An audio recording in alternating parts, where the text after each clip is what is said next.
श्री राम।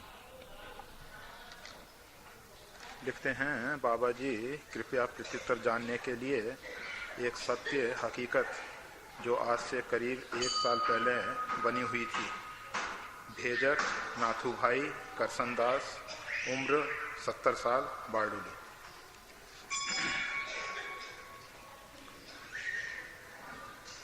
श्री राम।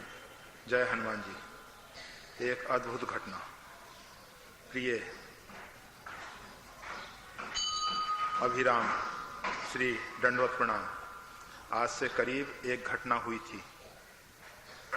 मैं यहाँ बारडोली सरदार हॉस्पिटल में एक कड़ी बीमारी में 1 मास तक जीवन और मौत के चक्कर में बेहोश पड़ा था।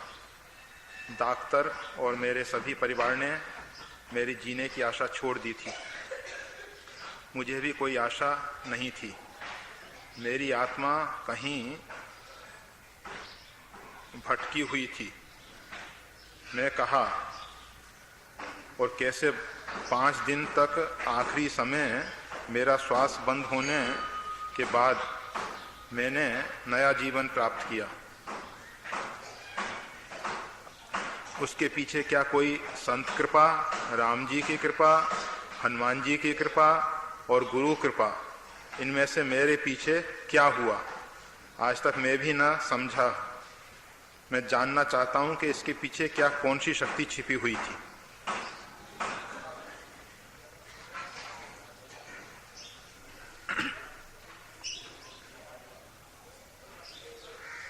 पृथ्वी पे अत्याचार बढ़ा रावण के द्वारा। आसुरी ताकतें एकत्रित हो गई। पृथ्वी भयभीत हो गई। पृथ्वी भयभीत होके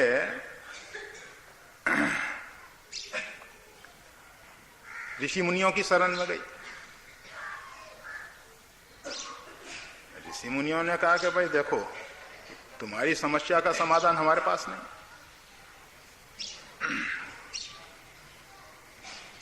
सृष्टि का जो सृष्टा है ब्रह्मा, उसके पास चलो। ऋषि मुनि समुदाय जो हैं ब्रह्मा जी के पास पहुंचे।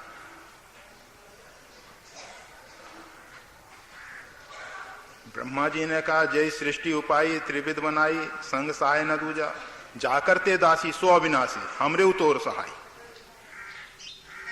भाई देखो, इस समस्या का समाधान हमारे पास नहीं है। उसने तपस्या की है, उसने कर्म किया है, कर्म के अनुरूप उसको फल मिला है, और मैं तो कर्म के विधान के अनुरूप ही फल देता हूं। अब वो आज अत्याचार कर रहा है, अनाचार कर रहा है, पापाचार कर रहा है, इसका परिणाम समय आने पर मिलेगा। कहा कि जो प्रकृति से पार, प्रकृति पार प्रभु सबुरु कुर्वासी, परमात्मा जो है वो प्रकृति से परे है। प्रकृति के ऊपर उसका शासन है। हम सब प्रकृति के अंतर्गत हैं। इसलिए प्रकृति से जो परे परमात्मा है, उनके पास जाना चाहिए। परमात्मा के पास पहुंचे।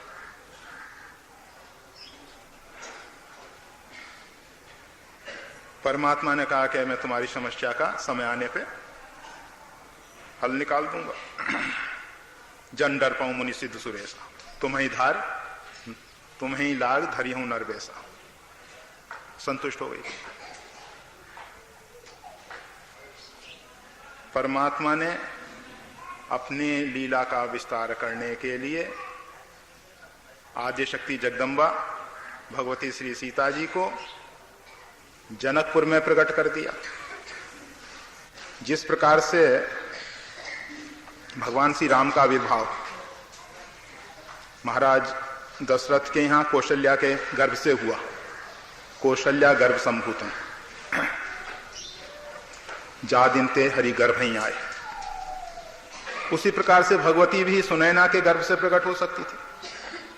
आदि शक्ति जगदम्बा श्री सीता जी जो हैं वो भी प्रकट हो सकती थी, परंतु ऐसा नहीं हुआ। भगवती प्रकट हुई पृथ्वी से,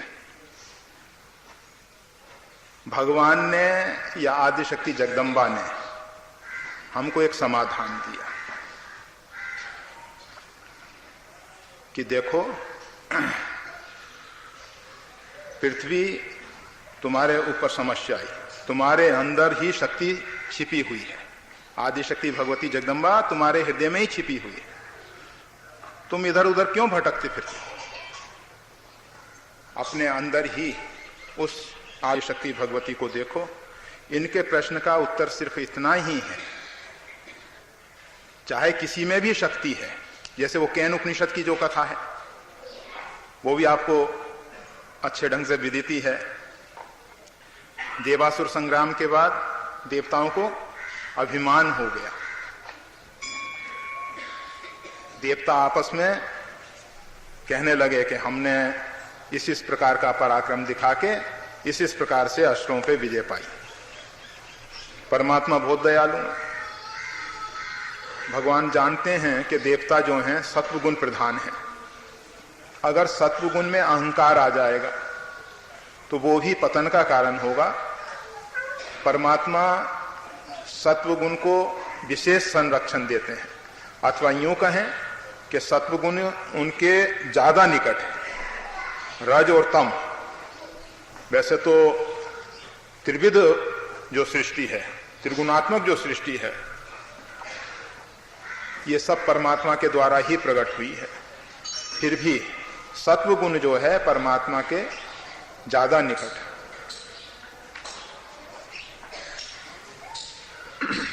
भगवान ने कृपा करके जहां ये सब देवता आपस में बैठ के गोष्ठी कर रहे थे, विचार कर रहे थे, वहां अपने आप को एक यक्ष के रूप में प्रकट कर दिया।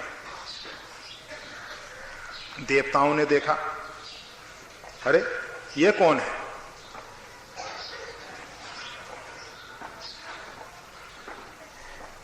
इंद्र ने अग्निदेव से कहा, हे अग्निदेव, इस यक्ष का पता लगाओ। अग्निदेव गए, अभिमान में भरे हुए थे। आप देखेंगे जब तक हमारे अंतःकरण में अभिमान अहंकार है तब तक हम किसी के आगे झुक नहीं सकते।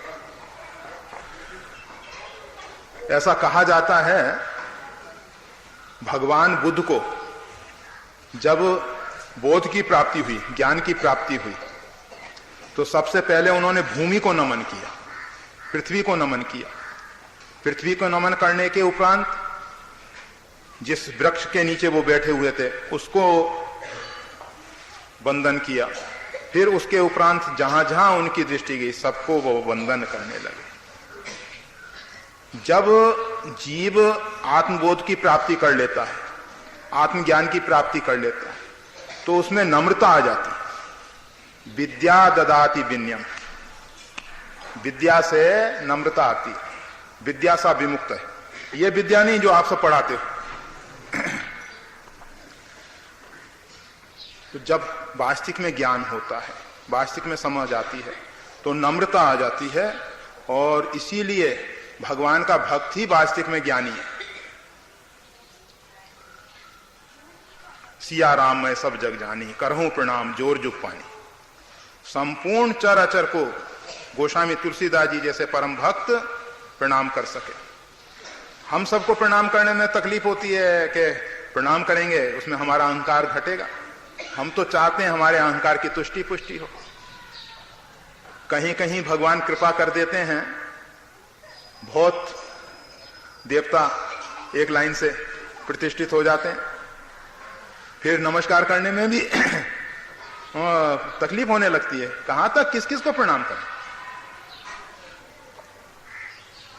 हमारी जो भारतीय संस्कृति है वो तो हमको शुरू से ही मातृदेवो भव, माता का देवता के रूप में अभिवादन, नमस्कार और उनके प्रति जो जो आदर के भाव से भरना चाहिए, उस रूप में हमें उनका सेवन करना चाहिए।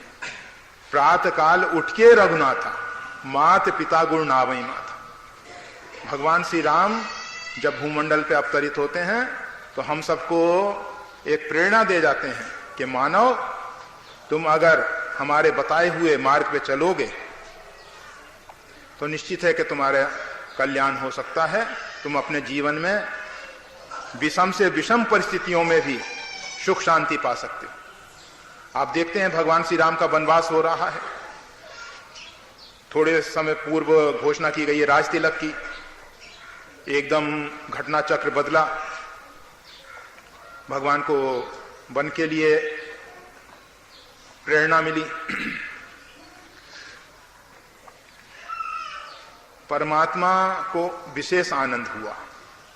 गोस्वामी तुलसीदास जी ने तो कहा है कि जिनका मुख मंडल जो है वनवास के दुख को सुन के मलिन नहीं हुआ और राज वैभव को पाके प्रसन्न नहीं हुआ, ऐसे परमात्मा को नमस्कार है।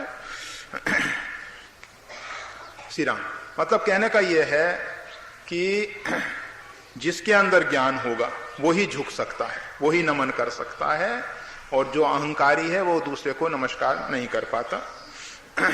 और जब तक हमारे अंदर अहंकार है तब तक सुनिश्चित समझ लेना चाहिए कि परमात्मा के दरबार में प्रवेश नहीं। हनुमान जी महाराज द्वार पे बैठे हुए हैं, राम द्वारे तुम रखवारे, होत ना आज्ञा बिन पैसारे। बिना उनके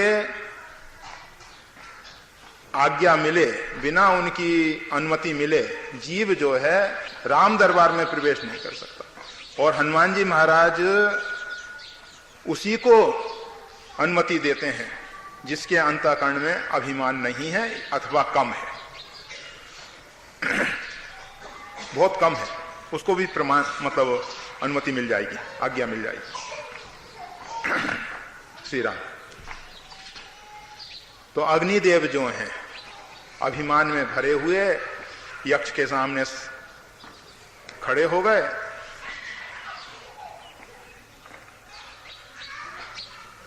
यक्ष से पूछा आप कौन हैं? होना यह चाहिए था कि पहले जाके अभिवादन करते, नमस्कार करते और फिर उससे प्रश्न करते।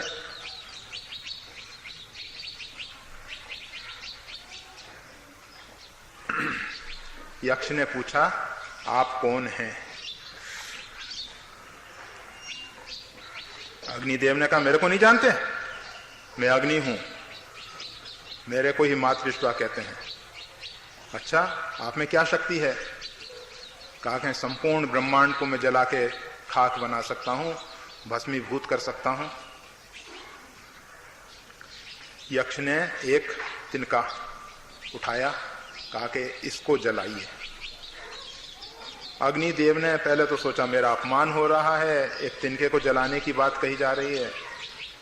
फिर उसको जलाने की चेष्टा की, प्रयास किया, पूरी ताकत लगा दी, परंतु तिनका टस से मस नहीं हो सका, यथावत बना रहा। अग्निदेव नतमस्तक हुए, झुके और चले गए।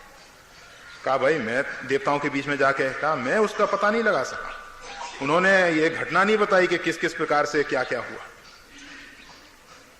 उसके उपरांत देवताओं ने विचार विमर्श करके कहा कि हे पवन देव, आप बहुत शक्तिशाली हो, परमात्मा का पता लगाने जा रहे हैं ये सब शक्तिशाली लोग, अहंकारी लोग, कदापि संभव नहीं। पवन देव भी जाके अकड़ के खड़े हो गए, अंतर विचार करते गए थे कि अग्निदेव ने कोई ना कोई भूल कर दी होगी, त्रुटि कर दी होगी, इसीलिए पता नहीं लगा सके। मैं अभी पता लगा के आता हूं। उनको अपने गति पे भी विश्वास है, अग्नि को तो गति पे तो इतना विश्वास नहीं है, सिर्फ अपनी शक्ति पे ही विश्वास है, मतलब जलाने की शक्ति पे। यक्ष ने पूछा आप कौन हैं? कहा कि मैं पवन हूं।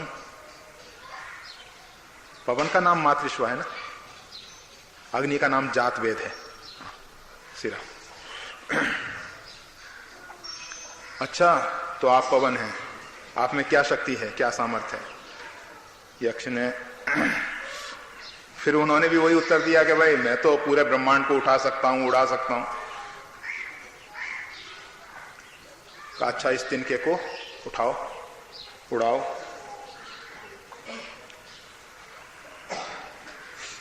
पवन देव ने पूरी शक्ति सामर्थ्य प्रकट कर दी, परंतु तिनका जैसा का तैसा ही रहा। पवन देव भी नतमस्तक होके वापस आ गए। उसके उपरांत देवताओं ने इंद्र से कहा कि हे इंद्र, आप स्वयं जाएं। इंद्र चले। वो तो और ज्यादा अहंकारी देवेंद्र है ना, वो तो देवताओं का स्वामी है, देवताओं का राजा है। भगवान अदृश्य हो गए। कहा कि ऐसे अभिमानी को तो देखना भी नहीं चाहिए। अब यहां एक बहुत अच्छी घटना घटी है। पुत्रो जायते कुपुत्रो, पुत्र कुपुत्र हो गया। पिता दर्शन देना उचित नहीं समझे। भगवान जो हैं, परमात्मा जो हैं, ब्रह्म जो हैं, अदृश्य हो गए। वहां प्रकट हो जाती हैं उमा देवी, भगवती। ये है मां की करुणा। मां कहती है ठीक है, पुत्र नालायक हो गया तो इसको संभालना चाहिए, इसमें जो विकृति आ गई है उसको दूर करना चाहिए, ना कि आप इससे अलग हट जाओ। ये तो उचित नहीं है। भगवान ने कहा ठीक है, तुम इसको साफ सुथरा करके लिया।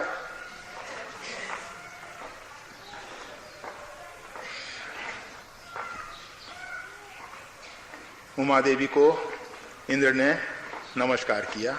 पहचानते थे, भगवती है, आदि शक्ति है, जगदम्बा है, उमा है। कहा कि ये यक्ष कौन थे? कहा रे तुम नहीं जानते, ये वही परमात्मा हैं जिनकी शक्ति से, जिनकी सत्ता से संपूर्ण सृष्टि जो है सत्तावान है, शक्तिमान है। जिस किसी में भी शक्ति दिखाई दे रही है वो इन्हीं परमात्मा की है। उपनिषद कहता है भगवती के द्वारा इंद्र ने उस ब्रह्म को जान लिया। जो उस ब्रह्म को जान जाता है वो सबसे श्रेष्ठ हो जाता है, इसलिए इंद्र श्रेष्ठ हो गए। इंद्र ने जाके और देवताओं को बताया, अग्नि को बताया, पवन को बताया, अन्य अन्य देवताओं को बताया, इसलिए सभी देवता श्रेष्ठ हो गए। उपनिषद का कहना ऐसा है कि परमात्मा को जान लेने से ही श्रेष्ठता है। तो हम ये बता रहे थे कि इन भाई ने जो पूछा है कि किसकी कृपा हुई, सब में एक ही खेल रहा है, सब में एक ही सत्ता काम कर रही है। चाहे वो संत हो, चाहे गुरु हो, चाहे हनुमान जी महाराज हो, चाहे राम जी हो, या अन्य अन्य कोई देवी देवता हो, सब में एक ही रमन कर रहा है। और उसकी सत्ता से, उसकी शक्ति से ही सब कार्य संपादित होते हैं। और वो परम दयालु है और उनकी करुणा जो है अनवरत बरसती रहती है। किसी के ऊपर किस प्रकार से वो कृपा कर देते हैं ये कहना कठिन है, परंतु ये सुनिश्चित तथ्य है कि वो बहुत दयालु है। और उन्होंने कृपा की, अंदर से एक ही भावना हो कि परमात्मा ने कृपा की। किसके रूप में की वो जाने, चाहे संत के रूप में की, गुरु के रूप में की, या देवता के रूप में की, ये उनकी लीला, वो जिसको श्रेय देना चाहें उनकी इच्छा। परंतु कृपा उनकी ही बरसी है, परमात्मा की ही कृपा बरसी है। या यूं कह लें कि आदिशक्ति भगवती दोनों अभिन्न है, कहियत भिन्न न भिन्न, वो दोनों एक ही तत्व हैं। श्री राम। अब हमको क्या करना चाहिए? उन्होंने तो अपनी तरफ से कृपा कर दी, उन्होंने तो जीवन दान देके बता दिया कि तुम्हारी तो श्वास एक प्रकार से चली गई थी, अब ये जो शेष जीवन मिला है ये भगवत प्रसाद है, भगवत कृपा का परिणाम है। अब इसमें परमात्मा के अतिरिक्त अन्य का चिंतन करना भी ठीक नहीं, होना तो ये चाहिए। उम्र तो बताई है 70 साल, उस समय श्री राम। तो इतनी आयुष तो संसार के अंदर गंवा दी, लगा दी।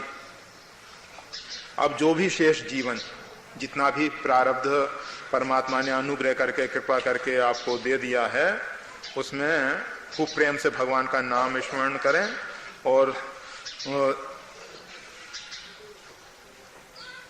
इसके पीछे जो कुछ भी कौन सी शक्ति काम छुपी हुई थी, तो वो परमात्मा की शक्ति ही छिपी हुई है, थी नहीं है, प्रत्यक्ष है वो। उसको देखना सीखें, उसको समझना सीखें, अपने अंदर ही उस परमात्मा को खोजें, उस शक्ति को खोजें, अन्यत्र भटकने की जरूरत नहीं।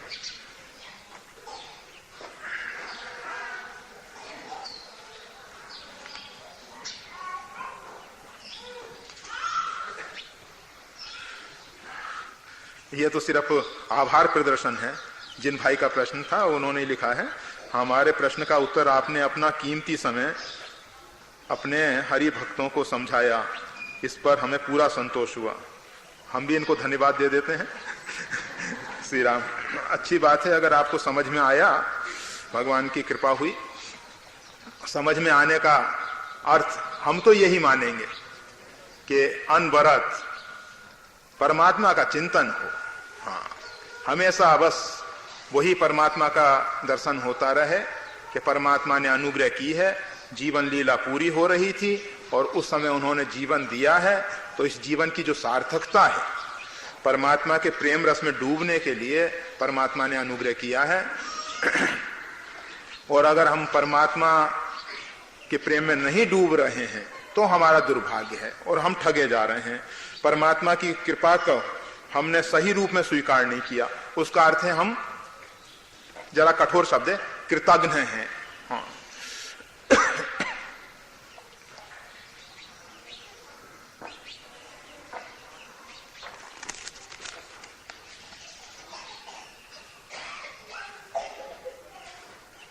श्री राम। मैं तारक मंत्र का अनुष्ठान करना चाहता हूं, इसे किस तरीके से करना चाहिए और इसमें कौन से संयम नियम का पालन करना चाहिए?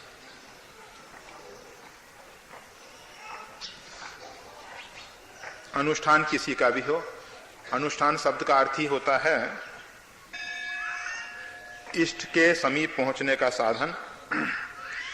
आप तारक मंत्र के द्वारा, मंत्रराज के द्वारा परमात्मा के निकट पहुंचने के लिए प्रयास कर रहे हैं, तारक मंत्र का अनुष्ठान करना चाहते हैं। बहुत अच्छी बात है, परमात्मा की कृपा से ये शुभेच्छा पैदा हुई। जब परमात्मा कृपा करते हैं तभी अंतःकरण में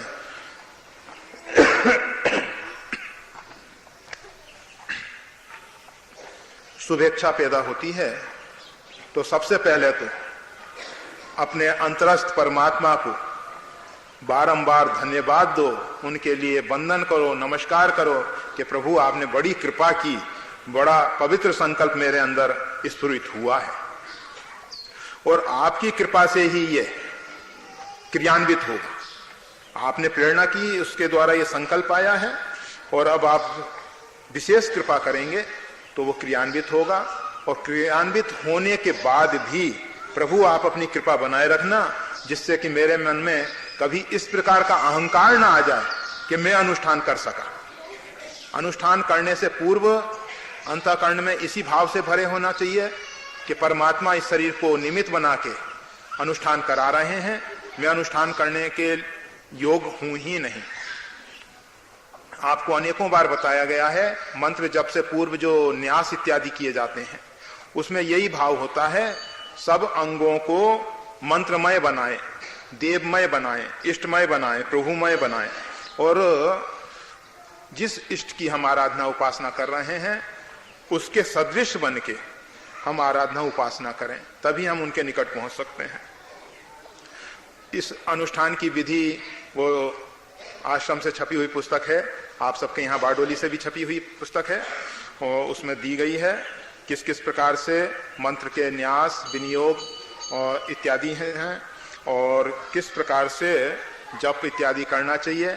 जप में जो महत्वपूर्ण बात है, परमात्मा के चरणों का ध्यान करते हुए, परमात्माओं की लीलाओं का ध्यान करते हुए जप करना चाहिए, या मंत्र के अर्थ पे मनन करते हुए जप करना चाहिए। मन बहुत चंचल है, यत्र तत्र भटक जाता है, इसलिए जहां भी हम अनुष्ठान करने के लिए बैठे वहां इस प्रकार की व्यवस्था हो कि अगर नेत्र खुले तो दृष्टि में कोई ऐसा पदार्थ ना आ जाए, ऐसा व्यक्ति ना आए जिसके कारण हमारा मन इधर उधर बह सके। वैसे मन तो अंदर से ही बहुत से रास्ते खोज लेता है, फिर भी कोशिश ये होनी चाहिए कि जहां हम जप तप अनुष्ठान करते हैं, जहां हम साधना कक्ष में बैठते हैं, उस साधना कक्ष में कोई भी ऐसी चीज नहीं होनी चाहिए जिससे हमारा मन परमात्मा के अतिरिक्त अन्यत्र कहीं जाए। वैसे तो कभी कभी फूलों को देख के फूल लाने वाले के तरफ बह जाते हैं, कहां से हम कहां तक जा सकते हैं, इस मन का कोई ठिकाना नहीं है, फिर भी कोशिश पूरी होनी चाहिए। शुचि देश, पवित्र देश में आसन लगा के वो सब लिखा ही है, पूर्वाभिमुख उत्तराभिमुख बैठ जाएं, और जप की संख्या, जितने अक्षर का मंत्र होता है उतने लक्ष्य का जप करना चाहिए। कलयुग में 4 गुना अधिक बताया गया है, अर्थात अगर 6 अक्षर का मंत्र है तो 24 लक्ष्य जप करना चाहिए। 6 लाख का छोटा अनुष्ठान है और 6 करोड़ का बड़ा अनुष्ठान होता है। अपनी अपनी सामर्थ्य के अनुसार जितना भी हो सके करें। 6 लाख से लेके 24 लाख या 6 करोड़ की बात, उसमें अपनी अपनी सामर्थ्य के अनुसार कहा गया, यह नहीं कि उससे कम की बात। वैसे अभी 1-2 दिन पूर्व वशिष्ठ जी ने बताया था कि एक संत जिन्होंने 6 करोड़ का अनुष्ठान किया था, अति वृद्ध थे, फिर भी अपनी मानसिकता के विषय में बता रहे थे कि मन बड़ा चंचल है। हम कितना ही जप कर लें, कितने ही अनुष्ठान कर लें, परंतु अगर उस जप में कर्तृत्व अभिमान है, मैं करता हूं, तो निश्चित समझ लेना चाहिए कि जप का जो फल आना चाहिए वो नहीं आ पाता। गोस्वामी तुलसीदास जी ने इस बात को बताया है, कृषि निरावही चतुर किसाना। किसान जब खेत में बीज बोता है तो बीज के साथ कुछ घास पतवार भी उग जाते हैं। जब हम जप करते हैं, हम साधना करते हैं, तो साधना के साथ जो साधना के परिणाम हैं वो तो आते ही हैं, उसके साथ साथ कुछ ऐसे खरपतवार, मद, मोह, अभिमान, ये सब भी प्रकट हो जाते हैं। तो उत्तम किसान जो है, जिस बीज को बोया है उसके अतिरिक्त जितने भी खरपतवार हैं उनको निकाल के फेंक देता है, उनके ऊपर दया नहीं करता, उनको निकालने में देरी नहीं करता। इसी प्रकार से उत्तम साधक जो है, साधना में जब अहम का भाव आने लगता है कि मैं जप कर रहा हूं, मैं जप कर सकता हूं, तत्काल ही परमात्मा से, जप के अंदर ही परमात्मा से प्रार्थना करनी चाहिए कि प्रभु ऐसा क्यों हो रहा है, मैं आपकी तरफ चल रहा हूं और ये अहंकार मेरे को गिराने के लिए ले जा रहा है। जो आर्त भाव से, दीन भाव से अगर सही प्रार्थना होगी, अंदर से निकली हुई प्रार्थना होगी, तो परमात्मा जरूर कृपा करेंगे। तो अनुष्ठान में इस बात का जरूर ख्याल करें। इसके साथ साथ पंचांग, राम पंचांग का भी स्वाध्याय करना चाहिए, और उसका दशांश हवन की जो बात है उसके विषय में हर एक व्यक्ति की मतलब ऐसी स्थिति नहीं होती कि हवन कर सके। और आजकल द्रव्य यज्ञ में पदार्थों की शुद्धि इत्यादि जितनी अपेक्षित है, विधि जितनी अपेक्षित है, वो सब नहीं प्राप्त हो पाती है। इसलिए अच्छा ये है कि दशांश जप ही बढ़ाएं। और गीता में भगवान ने कहा भी है, यज्ञानाम जप यज्ञोष्मी, यज्ञों में सबसे श्रेष्ठ यज्ञ जप यज्ञ ही है। ऐसा ना सोचें कि द्रव्य यज्ञ उससे श्रेष्ठ है, हमको रोका जा रहा है, ऐसी बात नहीं है। जप यज्ञ ही सबसे श्रेष्ठ है और वो ही अपने आप में पर्याप्त है। वैसे अगर दशांश हवन करें बहुत अच्छी बात है, कर सकते हैं तो करना चाहिए।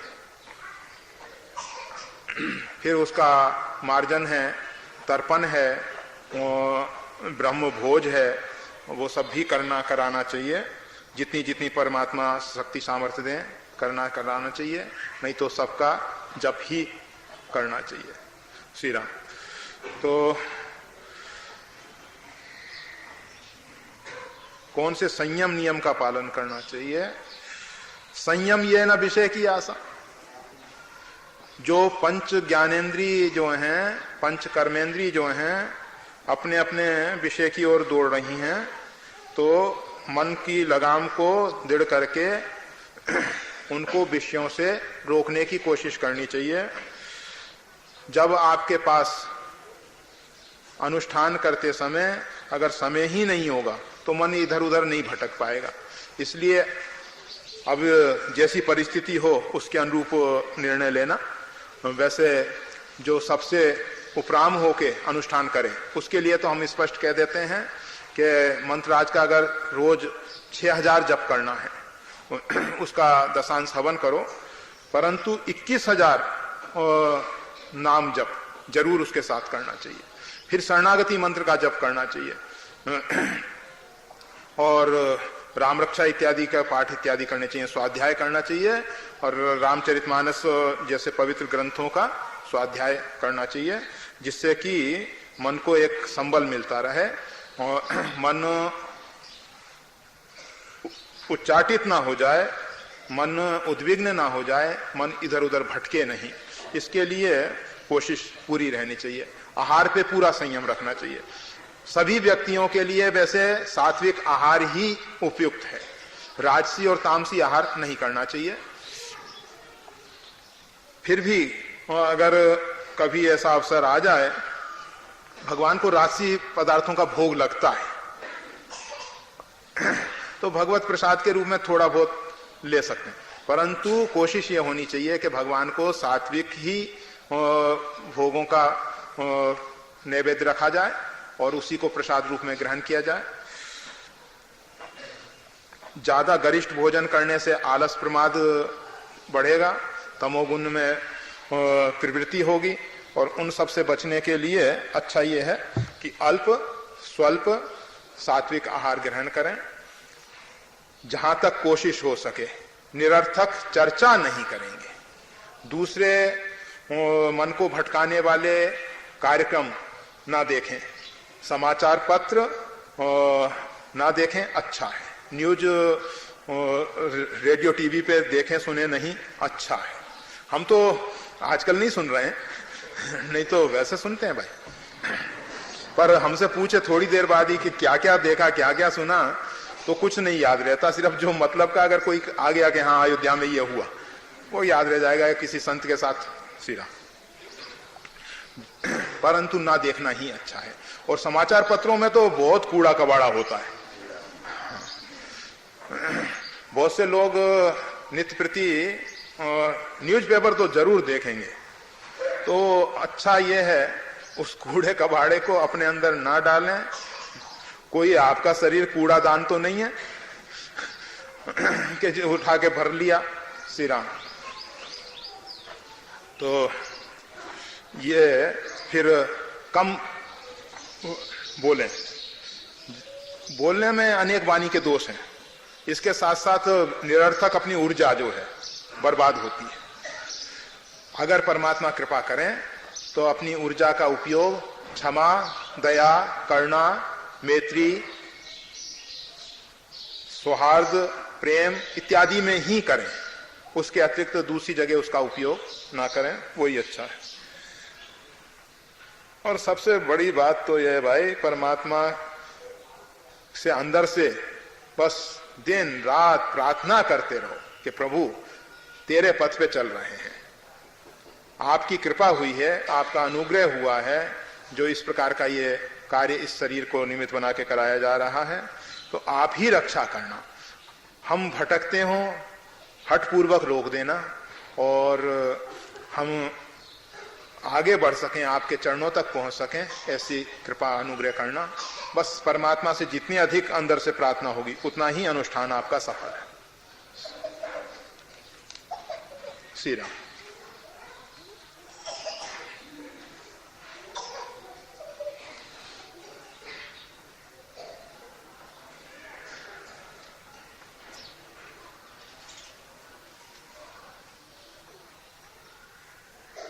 ગુરુ પાદુકા દેશમાં અને વિદેશમાં જ્યાં પાસ હોય છે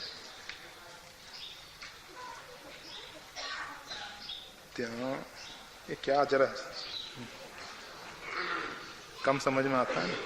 ये गुरु पादुका के बारे में पूछा है, देश में या विदेश में नियम पालन का जरा समझाएं। श्री राम राम।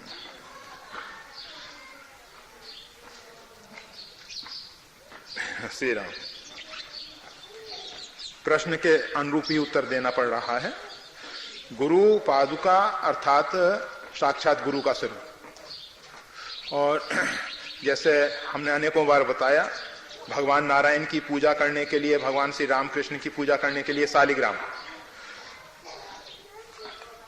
भगवान शंकर की पूजा करने के लिए पिंडाकार और शिवलिंग, भगवती की पूजा करने के लिए कोई पिंड अथवा यंत्र और श्री यंत्र, गुरु की पूजा करने के लिए गुरु पादुका है। भगवान श्री राम ने भरत जी को पादुका दी, भरत जी को लगा कि मेरे लिए तो मेरे आराध्य भगवान श्री सीताराम जी ही इस रूप में आ गए हैं। तो भक्त को यही भावना होनी चाहिए कि ये गुरु पादुका और कुछ नहीं है, साक्षात गुरुदेव का स्वरूप है। और जैसा उनके साथ आप व्यवहार वर्तन कर सकते हो, करना चाहिए। गुरु गीता में जो कुछ लिखा है और उससे अधिक और निर्देश तो क्या दिया जा सकता। हमेशा एक बात याद रखनी चाहिए, जितना हम कर्मकांड को महत्व देते हैं उससे कहीं अधिक अंतःकरण की भावना को महत्व मिलना चाहिए। कर्मकांड अपने स्थान पे आवश्यक है, उसका निषेध नहीं किया जा रहा, परंतु हम औपचारिकताएं तो पूर्ण रूप में निर्वाह कर लेते हैं, परंतु उसके पीछे जो भावनाएं हैं अगर उनको ठेस लगती है तो ऐसी औपचारिकताएं बहुत महत्वपूर्ण नहीं है।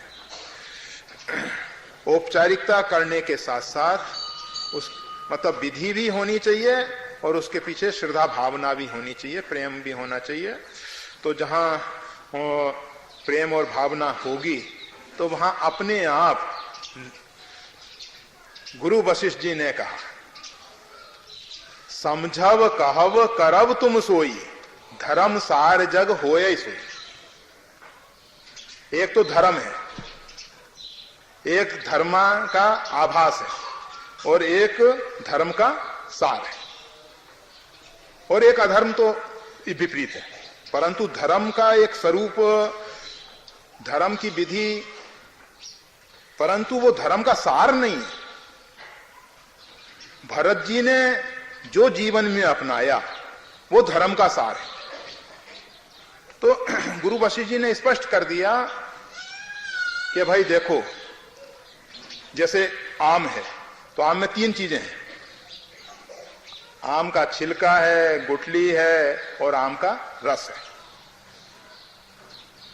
धर्म का अर्थ होता है कि आम का पूरा फल, और धर्म का सार होता है आम का रस, अमरस। और धर्म का आभास क्या होता है? गुठली और छिलके। ऊपर से गुठली और छिलका आम की आकृति जरूर बताता है, परंतु अगर रस नहीं है उसमें तो वो बेकार।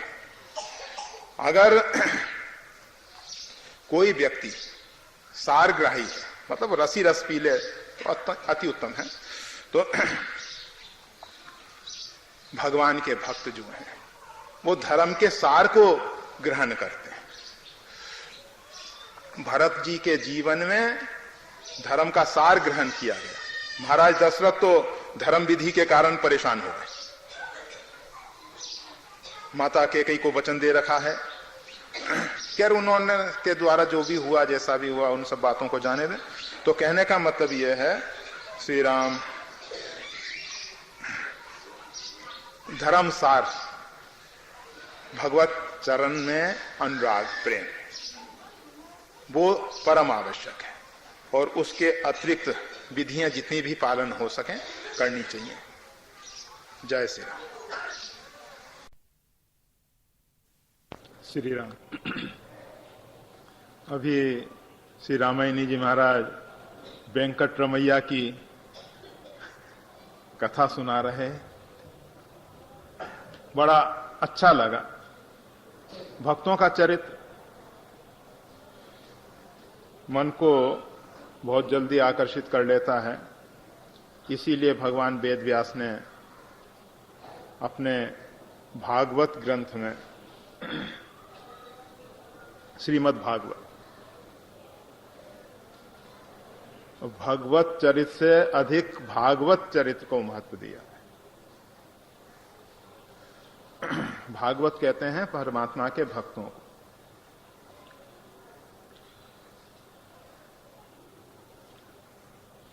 वेंकटरमैया की बात आप सबने सुनी, उसका कुछ सारांश जैसा हमको समझ में आया, रामायणी जी ने जो कुछ कहा है उसी को थोड़ा सा, क्योंकि हमारे पास अपना निजी कुछ है नहीं भाई, खाली के खाली हैं। श्री रामायणी जी महाराज ने बताया, जब गरुड़ जी ने प्रश्न किया कि परमात्मा की आपके ऊपर बहुत महती कृपा हुई है, आपने परमात्मा का साक्षात्कार किया है और परमात्मा ने आपको इस प्रकार का आशीर्वाद सदगुरुदेव के द्वारा दिला दिया है कि आपकी मृत्यु आपकी इच्छा में होगी, तब आप ये जो काग का शरीर है, कौए का जो शरीर है, इसी को क्यों रखे हुए? इसका त्याग करके कोई उत्तम शरीर धारण कर लेते। तब उन्होंने उत्तर में कहा, सोई पावन सोई सुभग शरीरा, जो तन पाए भजिए रघुवीरा। हमें तो शरीर की सार्थकता इतनी ही समझ में आती है कि जिस शरीर के माध्यम से परमात्मा का भजन होता है, वही शरीर सुंदर है और वही शरीर सार्थक है।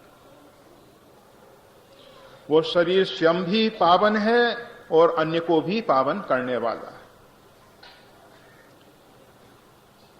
भजन के विषय में रामायणी जी ने आपको बताया,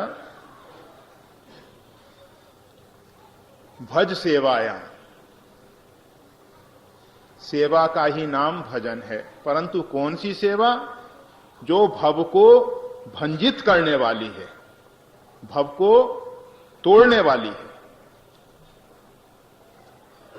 रसनम भजनम, जिस सेवा में रस की उपलब्धि होती है, आनंद की उपलब्धि होती है, वो सेवा जो है भजन कहलाती है।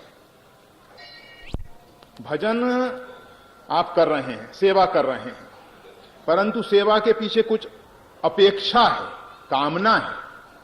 देखो, लोग तो सकाम साधकों की, भक्तों की थोड़ी उपेक्षा करते हैं, परंतु हमारी दृष्टि से सकाम हो या निष्काम हो, अगर कामना इस प्रकार की है, जैसे महाराज दशरथ पुत्रेष्टि यज्ञ करते हैं, सकाम यज्ञ तो कर ही रहे हैं, पुत्र की कामना से यज्ञ कर रहे हैं, परंतु वो यज्ञ उनका जो है निष्काम साधना से ज्यादा श्रेष्ठ हो गया।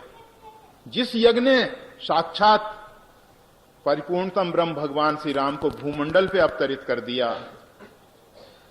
तो काम की निंदा नहीं है, कामना हो बहुत अच्छी बात है। तो कहा जा रहा था कि सेवा में ये भाव होना चाहिए कि इससे हमारा भव जो है भंजित हो जाएगा। ये जो संसार में आवागमन का जो चक्कर है वो दूर हो जाएगा और उस सेवा में आनंद की उपलब्धि होती हो। हम हमेशा कहा करते हैं कि भक्त भी जप करते हैं और कर्मकांडी भी जप करते हैं। कर्मकांडी जप कर रहे हैं अहंकार को लेके और अपनी भावना की पूर्ति के लिए, अपनी कामना की पूर्ति के लिए। उसमें दोनों प्रकार के हो सकते हैं। एक तो पुरोहित जी हों जो यजमान का संकल्प लेके जप कर रहे हों, एक स्वयं साधक जो है जप कर रहा हो, परंतु जिस जप में आनंद की उपलब्धि नहीं होती वो जप जो है भजन नहीं कहलाता। भजन में भी जप है, जैसे काकभूषण जी के प्रसंग में अभी श्री रामायणी जी ने आपको बताया था, तज हरि भजन काज नहीं दूजा। उनको भजन के अतिरिक्त कोई दूसरा कार्य है ही नहीं। उन्होंने, रामायणी जी ने बताया कि वो 4 प्रहर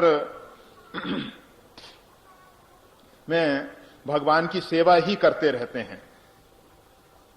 और उसमें सर्वप्रथम पीपर तरु ध्यान सो धरई, मतलब अश्वत्थ वृक्ष के नीचे, पीपल वृक्ष के नीचे बैठ के ध्यान करते हैं। पीपल का ही वृक्ष ध्यान के लिए क्यों चुना?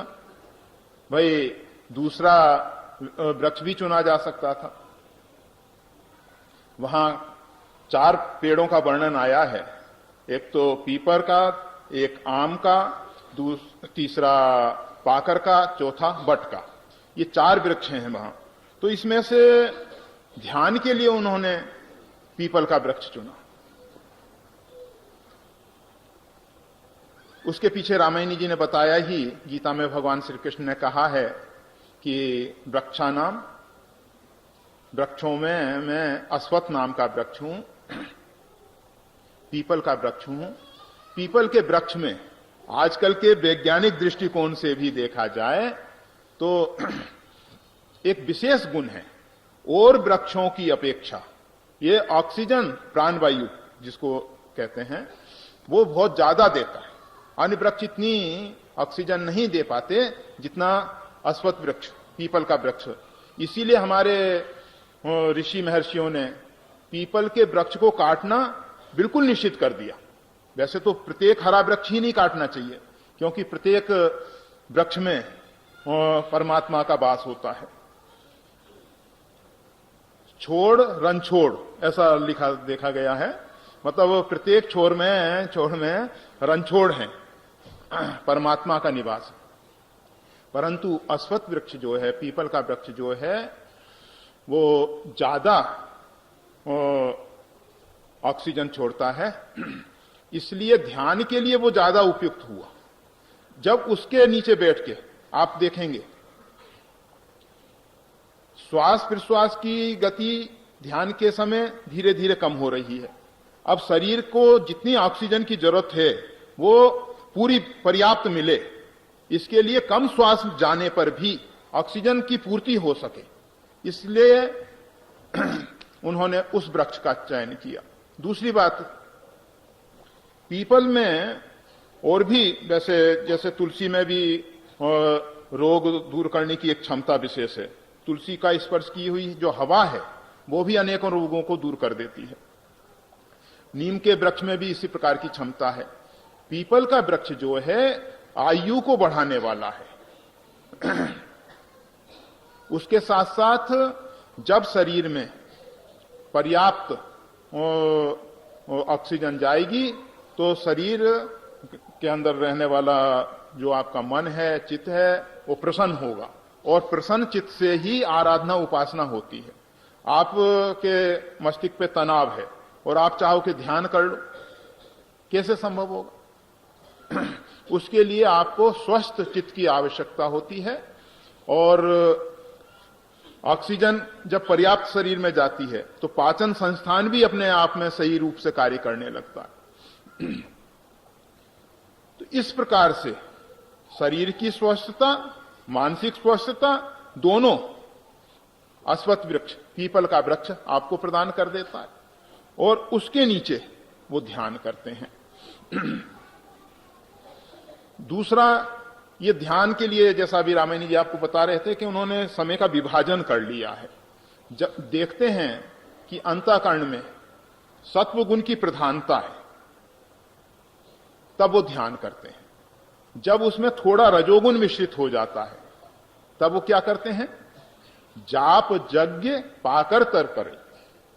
रजोगुण आ गया, जैसे वो सतयुग, त्रेता, द्वापर, कलयुग, इनका जो विभाजन हुआ है, ये जो 4 युगों का जो विभाजन है वो गुणों के अनुसार है। जैसे चातुर्वर्ण का विभाजन जो है वो भी गुण और कर्म के अनुसार है। इसी प्रकार से ये जो 4 युग हैं इनका विभाजन जो है वो गुणों के अनुसार है। जिस युग में सत्व गुण की प्रधानता रहती है उसको सतयुग कहा गया। जिसमें सत्व गुण के साथ थोड़ा रजोगुण मिश्रित हो जाता है उसको त्रेता कहा गया। जिसमें सत्व थोड़ा, रजोगुण ज्यादा, तमोगुण भी थोड़ा, तो ऐसी स्थिति को द्वापर का युग माना जाता है। और जिसमें तमोगुण बहुत अधिक, रजोगुण थोड़ा और सत्व का पूर्णतया अभाव, सतोगुण का पूर्ण रूपेण अभाव हो जाता है, उसको कलयुग कहा। नित्ययुग कर्म होई सब केरे, हृदय राम माया कर प्रेरे। परमात्मा की जो ये प्रकृति है उसके द्वारा 4 युगों के कर्म प्रत्येक दिन हुआ करते हैं। उसमें जो संत महापुरुष हैं, भगवान के भक्त हैं, देखते हैं इस समय हमारी वृत्ति किस प्रकार की है। अधिकांश होता यह है जब आप रात्रि में सोते हैं, प्रगाढ़ नींद में सोते हैं, तो उस समय आपका मन जो है हृदय स्थान में परमात्मा का सानिध्य पाता है और परमात्मा के सानिध्य से उठने पर आपको बहुत अच्छा एक ताजगी का अनुभव होता है। कहते हैं कि आज तो बहुत प्रफुल्लता है, आज मन बहुत ताजा है, फ्रेश। उसके पीछे एक कारण क्या है? कारण यही है कि प्रगाढ़ नींद में आपका मन जो है परमात्मा का सानिध्य पाया है। तो प्रातःकाल उठने के समय नित्य नैमित्तिक जो कर्म हैं उनसे निवृत्त होके, मतलब शरीर का मल उत्सर्ग करने के बाद, बिना मल उत्सर्ग किए अगर स्नान करते हैं आप तो वो स्नान आपका पूरा नहीं माना जाता। इसीलिए आप देखेंगे कि संत त्रिकाल संध्या करते हैं तो 3 बार सोच के लिए जाते हैं। उसका नाम, वैसे तो मल को तो आप अशुचि, अपवित्र मानते हो, परंतु उसको कहते हैं सोच की क्रिया। उसका नाम शौचालय, पवित्रालय। क्यों? जब तक शरीर के अंदर मल रहेगा तब तक आप का मन भी जो है उतना शांत नहीं हो पाएगा। और अधिकांश देखा जाता है कि जिनके पेट में कब्जियत, और कब्जियत किसको होती है? जिसको हर एक वस्तु संग्रह करने का शौक होता है, बस आती जाए रखते जाओ, निकालने की इच्छा ही नहीं होती। चित्त की वृत्ति इतनी गहन और इतनी सूक्ष्म है कि उसका असर आपके शरीर पे हुआ करता है। अभी थोड़ी देर पहले बहनें एक भजन गा रही थी, झीनी झीनी चदरिया।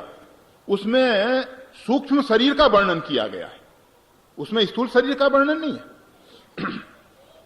परंतु सूक्ष्म शरीर जो है वो ही पूरे स्थूल शरीर को संचालित करता है।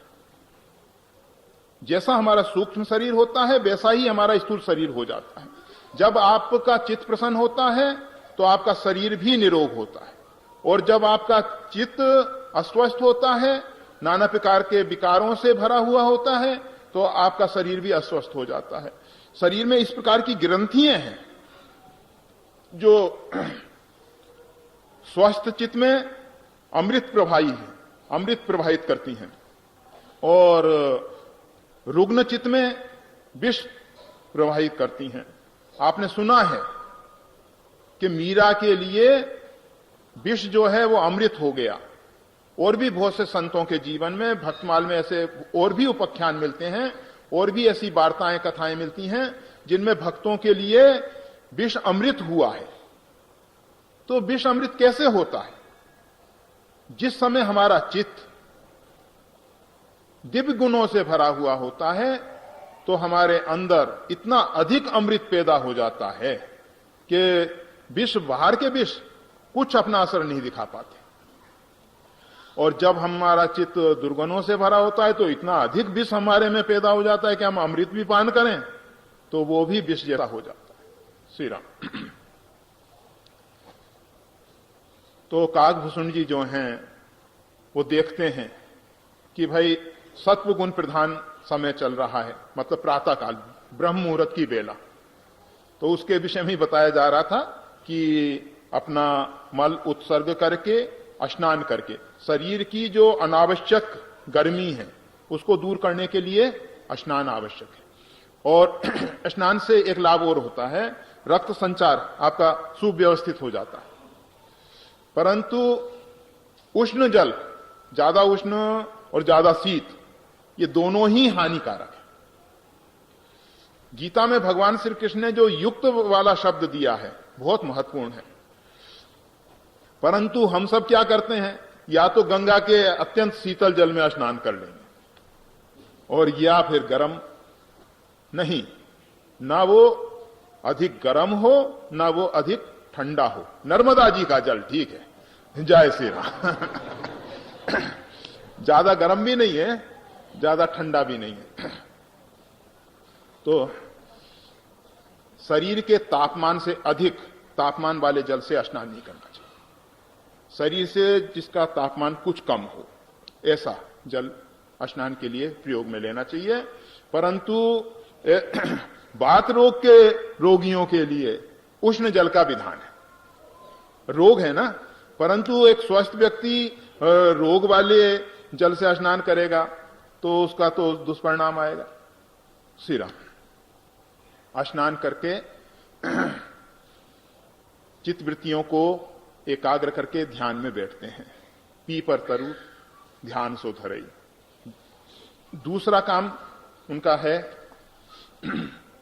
पाकर के वृक्ष के नीचे पहुंच जाते हैं। यह भी भगवान की एक लीला ही है।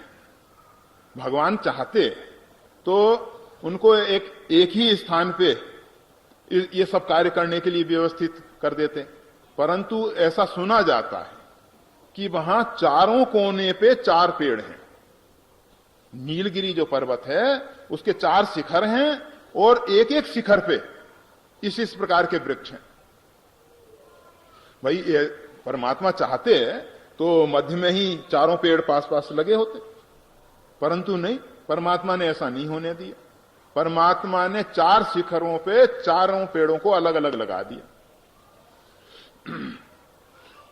ऐसा तो नहीं हुआ कि काकभूषण जी ने जाके वृक्षारोपण किया, उनको तो तैयार मिला साधना के लिए। हमें समझ में जैसा आता है वैसा हम कहते हैं। हमने आपको पहले ही बता दिया है कि हमारे पास बुद्धि कुछ है नहीं। कोई जो सूत्र रूप में दे देता है और उसी को हम अपने अंदर जैसे जैसे परमात्मा प्रेरणा करते जाते हैं वैसा कहते जाते। तो 4 वृक्ष चारों कोने पे लगाए गए, इसलिए कि उतना पूरा क्षेत्र जो है माया से मुक्त क्षेत्र हो जाए। जैसे काशी जो है ना, वो भी माया से मुक्त क्षेत्र माना गया है। परंतु किस समय, आजकल वर्तमान में जो बनारस है उसकी स्थिति तो नाजुक है भाई। हाँ, जो पुराना वाराणसी था, वारणा और असी के बीच का क्षेत्र था, वो बिल्कुल भगवान की दिव्यपुरी के, उसका नाम पुराना केशवपुरी है, और वो भूमंडल पे नहीं माना जाता था। इसीलिए क्योंकि वहां रहने वाले संत महापुरुष और भगवान विश्वनाथ तो बड़े कृपालु हैं ही, उन्होंने उस पूरे वातावरण में इतना अधिक आध्यात्मिक ऊर्जा भर रखी थी, इतनी अधिक आध्यात्मिक ऊर्जा भरी हुई थी कि वहां जाने मात्र से लोगों की वृत्तियां बदल जाती थी और परमात्मा में मन लग जाता था। और भगवान शिव तो कृपालु हैं, कान में राम मंत्र भी दे देते। ये सब जैसे कहते हैं ना सोने में सुगंध, तो इस प्रकार से सब एक एक संयोग मिल जाते थे और फिर काशी में मरने वाले व्यक्तियों की सुनिश्चित ही मुक्ति हो जाती थी। आज भी पुरी का प्रभाव है, पुरी प्रभाव अनुग्रह मोर है, भगवान शिव का अनुग्रह और पुरी का प्रभाव तो है। फिर भी हमारे जो कलुषित व्यक्ति वहां बहुत ज्यादा भर गए हैं, तो उनका प्रभाव भी देखने को मिलता है और हर एक व्यक्ति जितना लाभ लेना चाहिए नहीं ले पाता। इस विषय में एक बात और स्पष्ट कर देते हैं।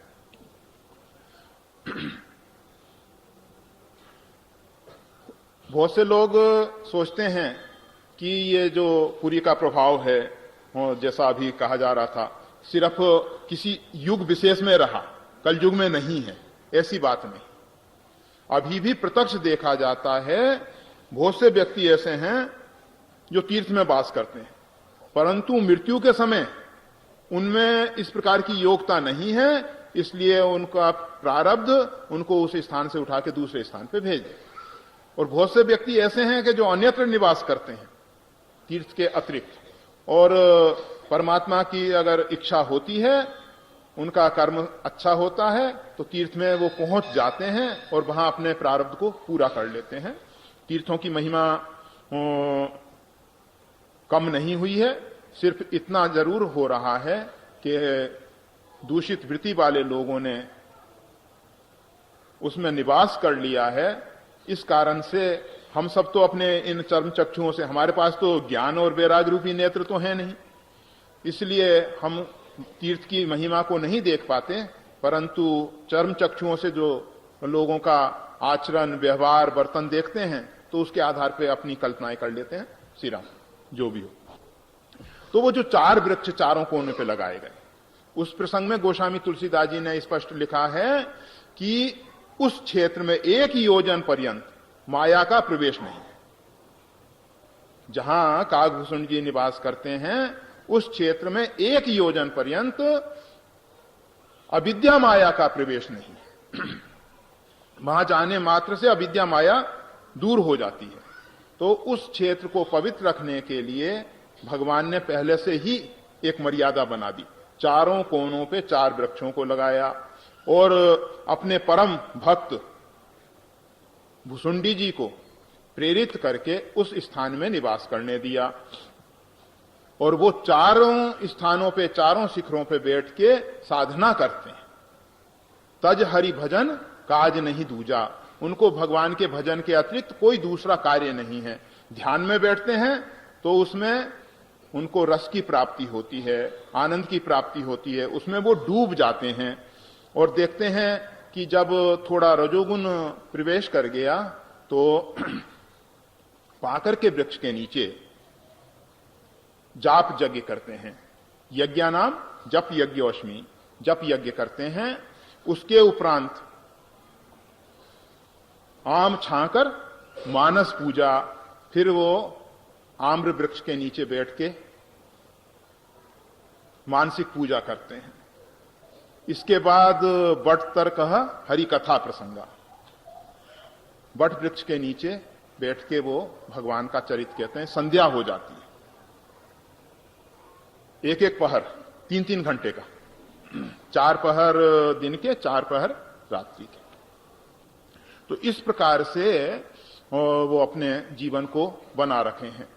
तो श्री रामायणी जी आपको बता रहे थे कि इसी प्रकार से वेंकट रमैया ने, भाई हमने चरित्र नहीं सुना है, हमें तो जो सा सूत्र मिला है उसी के आधार पे कह रहे हैं। हाँ, क्योंकि कोई हमसे इसका फिर प्रमाण मांगने नहीं आ जाना कि कहां लिखा, कैसा लिखा। जितना लिखा उसके आधार पे, जितना सुना उसके आधार पे कह रहे हैं। उनके पिताश्री ने बहुत कुछ धन दौलत छोड़ी थी, परंतु पुत्र वह है, अभी रामायणी जी बता रहे थे, जो नरक से रक्षा करे। पिता उनके एक पुरोहित हैं, राजपुरोहित। राजपुरोहितों के पास धन बहुत आता है, क्योंकि राजा अपराध बहुत करता है, तो दान भी खूब देता है। आप देखेंगे रामचरितमानस में एक प्रसंग आया है। राजा प्रताप भानु का जो पुरोहित है, उसकी बुद्धि का हरण करके कालकेतु राक्षस जो है ले जाता है। वो प्रसंग बड़ा विचारणीय है। तपबल विप्र सदा बरियारा, ब्राह्मण जो हैं तपोबल से हमेशा मजबूत रहते हैं, वरिष्ठ रहते हैं, बलवान होते हैं, तपोबल से बलवान होते हैं। आपने देखा भगवान वशिष्ठ जी ने हुंकार मात्र से विश्वामित्र की सेना को नष्ट कर दिया। यह है तपोबल। और उस समय विश्वामित्र को लगा कि यह क्षत्रिय बल बेकार है, धिक्कार है, बल है तो ब्रह्म बल है, और इसीलिए वो ब्रह्म तेज के लिए, ब्रह्म बल की प्राप्ति करने के लिए तपस्या में लग गए। विश्वामित्र जी का चरित्र बहुत बहुत अधिक प्रेरणादायक है। विश्वामित्र जी जो हैं, हम सबको एक बहुत बड़ी प्रेरणा दे गए। उन्हों के जीवन में अनेक बार उतार आए, साधना से वो अनेक बार गिरते हुए नजर आए, परंतु उन्होंने दिखा दिया कि मानव घबराओ मत,